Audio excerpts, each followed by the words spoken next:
এই যে ককরোচ জনতা পার্টি নিয়ে এত কথা হচ্ছে, ককরোচ জনতা পার্টির ফিউচার কি খুব ব্রাইট? আপনাদের কি মনে হয়?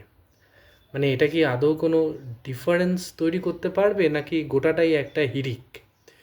যেহেতু মিম অ্যাক্টিভিজমের এখন একটা পরিসর আছে, মিম সবাই খুব পছন্দ করে, সোশ্যাল মিডিয়ায় এই মিম জাতীয় কন্টেন্ট খুব তাড়াতাড়ি ভাইরাল হয়, এবং আমার মনে হয় সেজন্য এই ককরোচ জনতা পার্টি এটা নিয়ে মানুষের উন্মাদনাটাও, বিশেষ করে জেন জেডের উন্মাদনাটাও অনেকটা বেশি। কিন্তু politics in India is not an easy task.